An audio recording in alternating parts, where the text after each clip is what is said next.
আসসালামু আলাইকুম। আমন্ত্রণ বাংলা ভিশন সংবাদে আপনাদের সাথে আছে আমি রেজওয়ান ইলভিস। শুরুতেই বিআরবি কেবল সংবাদ শিরোনাম।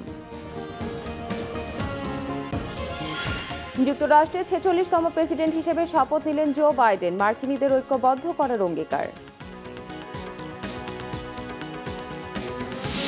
করোনা মোকাবেলায় 3 কোটি ভ্যাকসিন সংগ্রহের কার্যক্রম চলমান, জানিয়েছেন প্রধানমন্ত্রী। সরকারের কার্যকর উদ্যোগে দেশে মৃত্যুহার কম। করোনা টিকা নিয়েও দুর্নীতি করছে সরকার, অভিযোগ ফখরুলের। ভ্যাকসিন নিয়ে নেতিবাচক কথা বলছে বিএনপি, বলেন মন্ত্রীরা। করোনা পরবর্তী প্রথম ওয়ানডেতে সহজ জয় টাইগারদের। সাকিব ও হাসানের বোলিং নৈপুণ্যে ক্যারিবীয়রা হারল 6 উইকেটে।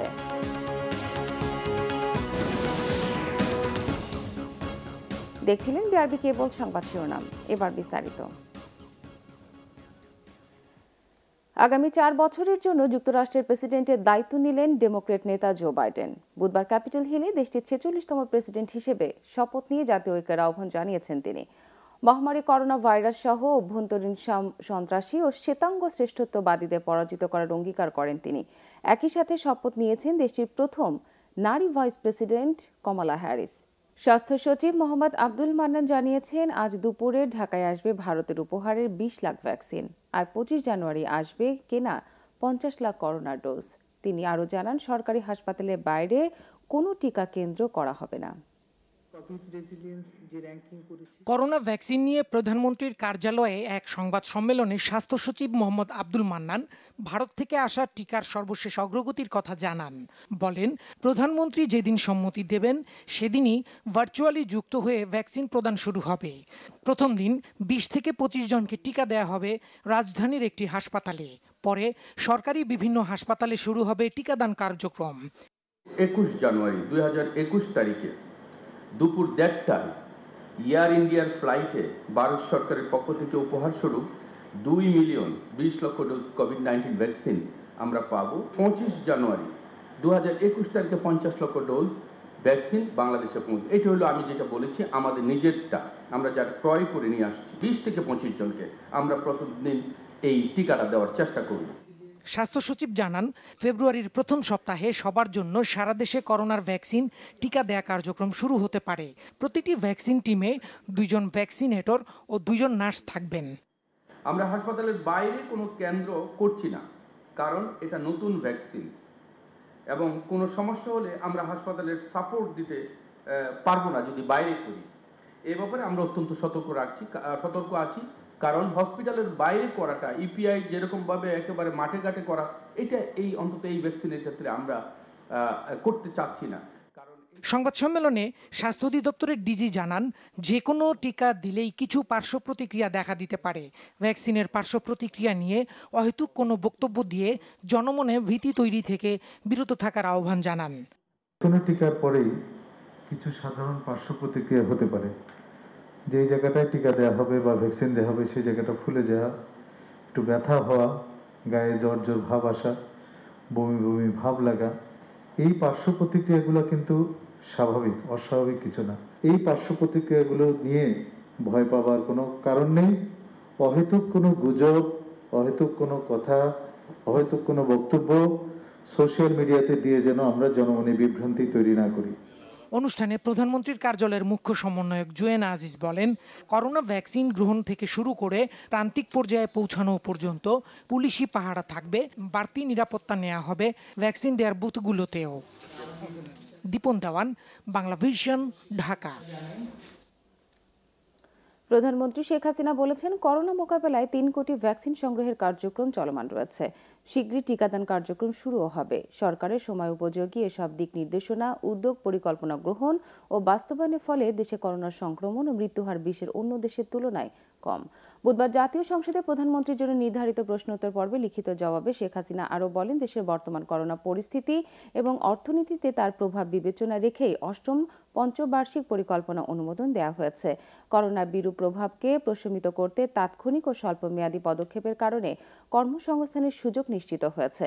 প্রধানমন্ত্রী আরও জানান, করোনার সময় 6,990 জন চিকিৎসক, 5,024 জন সিনিয়র স্টাফ নার্স, 381 জন ফার্মাসিস্ট, 202 জন মেডিকেল টেকনোলজিস্ট নিয়োগ দেওয়ার পাশাপাশি 4,217 জন চিকিৎসককে করোনা সংক্রান্ত তথ্য ও চিকিৎসা প্রদানের জন্য হটলাইনে যুক্ত করা হয়েছে। করোনা টেস্টের পর টিকা নিয়েও সরকার দুর্নীতি করছে বলে অভিযোগ করেছেন বিএনপি মহাসচিব মির্জা ফখরুল ইসলাম আলমগীর। তিনি বলেন, করোনা টিকা সবাই পাবেন কিনা তা নিয়ে শঙ্কা রয়েছে। বিএনপির প্রতিষ্ঠাতা ও সাবেক রাষ্ট্রপতি জিয়াউর রহমানের 85তম জন্মবার্ষিকী উপলক্ষে সুপ্রিম কোর্ট আইনজীবী সমিতি মিলনায়তনে আলোচনা সভা করে জাতীয়তাবাদী স্বেচ্ছাসেবক দল। এতে বিএনপির মহাসচিব বলেন, বাংলাদেশ এবং জিয়াউর রহমান ইতিহাসের এক ও অবিচ্ছেদ্য অংশ। জনগণের হৃদয়ের গভীরে জিয়াউর রহমানের স্থান হওয়ায় শত ষড়যন্ত্র করেও তার নাম ষড়যন্ত্রকারীরা মুছে ফেলতে পারেনি। আওয়ামী লীগ সব কথার বলে, অনেক কথা বলে, একটা কথা দেখবেন খালি এড়াই যায়, কোনোদিন বলে না, বলতে কাছাকাছি যায় না যে 72 সাল থেকে 75 সাল কত লোককে তোমরা হত্যা করেছিলে, জরুরি অবস্থা কেন ঘোষণা করেছিলে, বিশেষ ক্ষমতা আইন কেন করেছিলে, এবং সমস্ত দল বন্ধ করে দিয়ে একদলীয় স্বাধীনতা বাকশাল কেন প্রতিষ্ঠা করেছে। এটা বলে না, কোনোদিন দেখবেন এর উত্তর দেয় না। এদের গায়ের জ্বালা অনেক, মানে যেখানে আওয়ামী লীগ ব্যর্থ হয়েছে ওখানে জিয়াউর রহমান সফল হয়েছে। জিয়াউর রহমানের সাফল্যটা কোথায়? জিয়াউর রহমানের সাফল্য হচ্ছে তিনি বাংলাদেশকে, মানুষকে একটা অন্ধকার থেকে আলোতে তুলে নিয়ে এসেছিলেন। করোনার টিকা নিয়ে সরকার দুর্নীতি করছে বলে অভিযোগ করেন মির্জা ফখরুল। আজকে যে ভ্যাকসিন, যেটা দিলে মানুষের জীবন রক্ষা হবে, মানুষ বাঁচবে, এটা নিয়ে তারা লুটপাট শুরু করেছে। অনেক বেশি দাম দিয়ে ভারতের কাছ থেকে কিনতেছে, যার কোন নিশ্চয়তা এখন পর্যন্ত কেউ দিতে পারে নাই। সুতরাং এই সাধারণ মানুষগুলো পাবে কিনা তারও কোনো রোড ম্যাপ নাই, কোনো প্ল্যানিং নাই। বলছে আগে 20 লক্ষ আসবে, এই 20 লক্ষ কারা পাবে সেটা আমরা জানি না। প্রতি মাসে নাকি 50 লক্ষ করে আসবে, সেটা কারা পাবে তাও জানি না। আমরা যে সাধারণ মানুষ, আমরা কি কখন পাবো না পাবো তার কোনো নিশ্চয়তা এখানে নাই। এদিকে জিয়াউর রহমানের জন্মবার্ষিকী উপলক্ষে নয়াপল্টনের কেন্দ্রীয় কার্যালয়ে ফ্রি মেডিকেল ক্যাম্পের উদ্বোধন করেন বিএনপির সিনিয়র যুগ্ম মহাসচিব রুহুল কবির রিজভী। এ সময় সাধারণ মানুষকে গিনিপিগ না বানিয়ে ভিআইপিদের আগে করোনার টিকা নেয়ার পরামর্শ দেন তিনি। জাহাঙ্গীর আকন্দ, বাংলা ভিশন, ঢাকা। পরবর্তী পৌরসভা নির্বাচনে নৌকার বিপক্ষে যে কোনো পর্যায়ের নেতা বা জনপ্রতিনিধি অবস্থান নিলে তাদের বিরুদ্ধে কঠোর সাংগঠনিক ব্যবস্থা নেওয়া হবে। দলটির সাধারণ সম্পাদক ওবায়দুল কাদের এই হুঁশিয়ারি দিয়েছেন। এদিকে সরকার সুষ্ঠু নীতিমালার মাধ্যমে ভ্যাকসিন দেবে বলে জানিয়েছেন তথ্যমন্ত্রী ডক্টর হাসান মাহমুদ। বুধবার আওয়ামী লীগের শ্রম ও জনশক্তি বিষয়ক উপকমিটি আয়োজিত আলোচনা সভায় ভিডিও কনফারেন্সে যুক্ত হন আওয়ামী লীগের সাধারণ সম্পাদক ওবায়দুল কাদের। এ সময় তিনি বলেন, স্থানীয় সরকার নির্বাচনে বিদ্রোহী প্রার্থী ও তাদের মদতদাতাদের কোনো ছাড় দেওয়া হবে না। সকলের উদ্দেশ্যে আমি বলতে চাই, এবার কিন্তু কাউকে ছাড় দেওয়া হবে না, এবং এই বিদ্রোহের জন্য খারাপ পরিণতি ভোগ করতে হবে, এটা আমি পরিষ্কারভাবে জানিয়ে দিতে চাই। আর এর সঙ্গে এটাও বলতে চাই, এই বিদ্রোহের সঙ্গে আওয়ামী লীগের যে নেতারা এবং আওয়ামী লীগের যে জনপ্রতিনিধিরা জড়িত থাকবে তারাও নজরদারিতে আছেন, তাদের বিরুদ্ধে কঠোর ব্যবস্থা নেওয়া হবে। চলতি মাসের শেষের দিকে পঞ্চম ধাপের পৌরসভা নির্বাচনের মনোনয়ন বোর্ডের সভা প্রধানমন্ত্রীর সভাপতিত্বে অনুষ্ঠিত হবে বলেও জানান তিনি। এদিকে সচিবালয়ে সাংবাদিকদের তথ্যমন্ত্রী বলেন, করোনা মোকাবেলায় বাংলাদেশের অবস্থান সঠিক ছিল, এটি এখন বিশ্ব স্বীকৃত, কিন্তু সেটা সইতে পারছে না বিএনপি, তাই এখন তারা ভ্যাকসিন নিয়ে নানা রকম নেতিবাচক কথা বলছে। সঠিক সময়ে ভ্যাকসিন আসছে, এমনকি আমরা বিনামূল্যে 20 লক্ষ ডোজ ভ্যাকসিন পাচ্ছি ভারত সরকারের উপহার হিসাবে। তো এবং সঠিক সময়ে ভ্যাকসিন আসছে, কারণ ভ্যাকসিন যখন সব কিছুতেই ব্যর্থ হচ্ছে তখন এখন ভ্যাকসিন নিয়ে অন্য কথা, যে লুটপাট, ওটা লুটপাটের দল তো বিএনপি, সেজন্য সব কিছুতে লুটপাট দেখার চেষ্টা করে। ভ্যাকসিন সরকার একটি নীতিমালার ভিত্তিতে প্রয়োগ করবে। যারা ফ্রন্টলাইন ফাইটার এই করোনা মহামারীর ক্ষেত্রে, তারাই নিশ্চয়ই প্রথমে পাওয়ার অধিকার রাখে। সুতরাং এই ব্যাপারে সরকার চিন্তাভাবনা করে যাদেরকে আগে দেওয়া প্রয়োজন তাদেরকে আগে দেওয়া হবে। তথ্যমন্ত্রী বলেন, বিএনপি নিজে লুটপাট করে বলেই সব জায়গাতেই লুটপাট দেখতে পায়। তবে বিএনপি যদি আগে ভ্যাকসিন পেতে চায় বিষয়টি স্বাস্থ্যমন্ত্রীকে জানাবেন বলেও জানান হাসান মাহমুদ। বিষয়টি বিবেচনা করা। রিশাদ নাসরুল্লাহ, বাংলা ভিশন, ঢাকা। রাজধানী মালিবাগে ফাঁকা বাসায় নির্মম নির্যাতনের শিকার 70 বিলকিস বেগমের বাসায় গৃহকর্মী রেখাকে ঠাকুরগাঁও থেকে গ্রেফতার করা হয়েছে। সোমবার গৃহকর্মী রেখার হামলায় গুরুতর আহত ওই বৃদ্ধা এখন হাসপাতালের বিছানায় জীবন মৃত্যুর সন্ধিক্ষণে। বাসার সিসি ক্যামেরাতে দেখা গেছে ভয়াবহ নির্যাতনের চিত্র। এক পর্যায়ে বাসার মূল্যবান জিনিসপত্র নিয়ে সটকে পড়ে গৃহকর্মী রেখা। হৃদয় বিদারক এই ঘটনার 24 ঘন্টা পেরিয়ে গেলেও আটক করা যায়নি বৃদ্ধার নির্যাতনকারীকে। কাজের মানুষগুলো যারা হেল্পিং হেড হিসেবে হয় তারা কখনো কখনো ভয়ঙ্কর খুনি, কখনো কখনো ভয়ঙ্কর রকমের দস্যু অথবা ডাকাতের ভূমিকা অবতীর্ণ হন।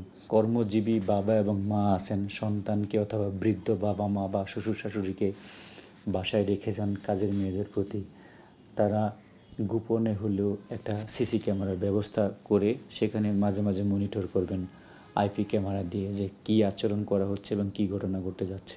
যাকে নিয়োগ দিচ্ছেন তার বায়োডাটা নেন, একটুখানি পারলে আশেপাশে মানুষকে দিয়ে ভেরিফাই করেন।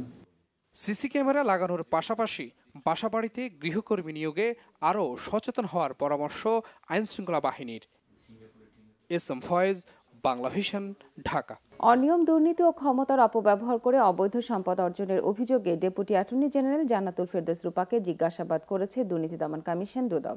নিজের বিরুদ্ধে আসা অভিযোগ অস্বীকার করেছেন রূপা। এদিকে সরকারি খাস জমি দখলের অভিযোগে পিরোজপুরের সাবেক এমপি AKM আওয়াল এবং তার স্ত্রী লাইলা পারভিনের বিরুদ্ধে করা 3টি মামলায় চার্জশিট দিয়েছে দুদক। অনিয়ম, দুর্নীতি ও ক্ষমতার অপব্যবহার করে অবৈধ সম্পদ অর্জন এবং জালিয়াতি করে আসামি জামিনের অভিযোগ অনুসন্ধানে deputy attorney general Jannatul Ferdous রূপাকে তলব করেছিল দুদক।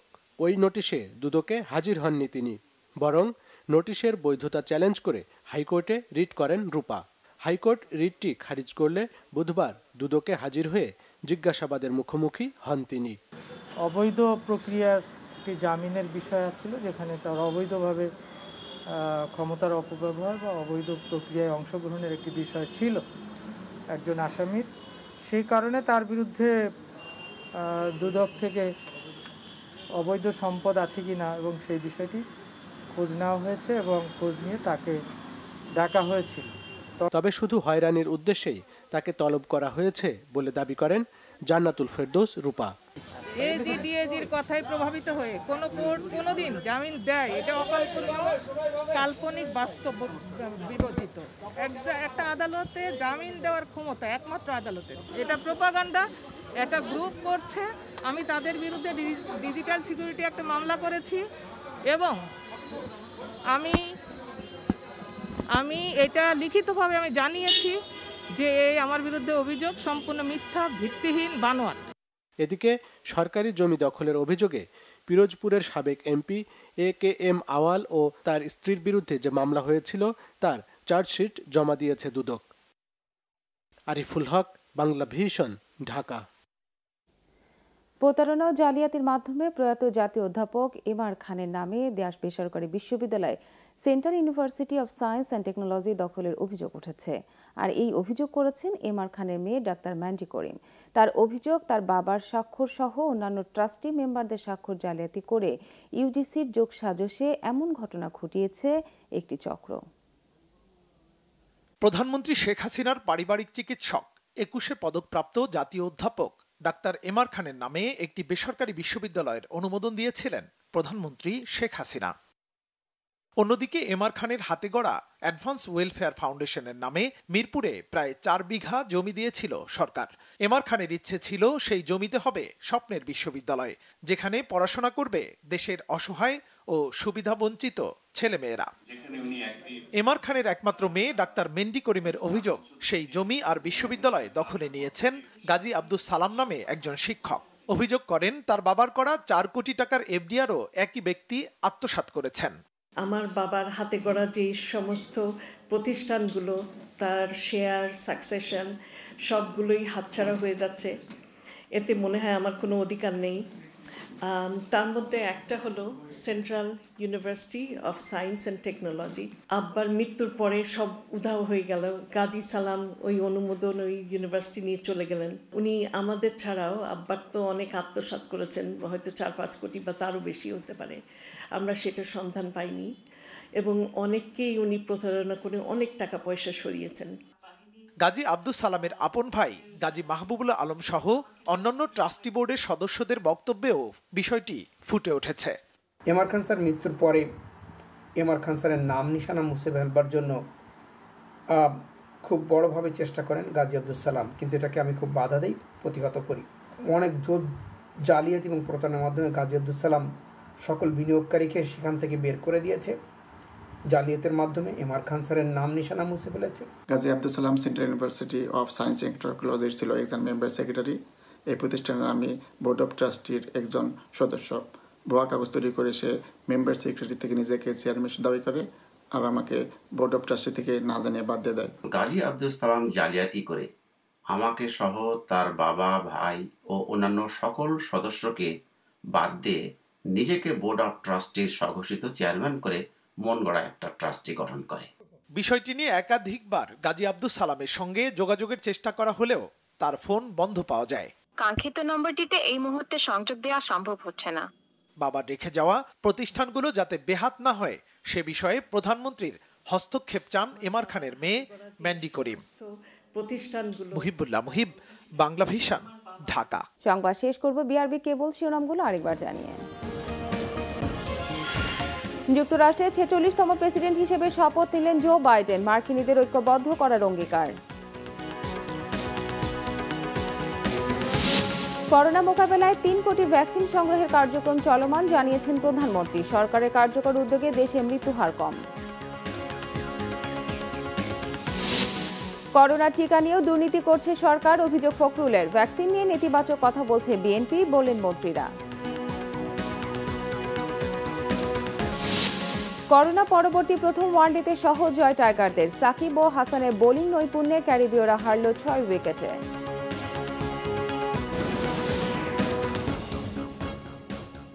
এই ছিল এখনকার মতো। পরের সংবাদ সকাল 10টার আগে 9টায় রয়েছে নিউজ টপ 10 দেখার আমন্ত্রণ রইল। এছাড়া বাংলা ভিশন সংবাদ ও সংবাদ সংশ্লিষ্ট অনুষ্ঠান দেখতে লগইন করুন facebook.com/banglavision এবং সাবস্ক্রাইব করুন youtube.com/banglavision নিউজে।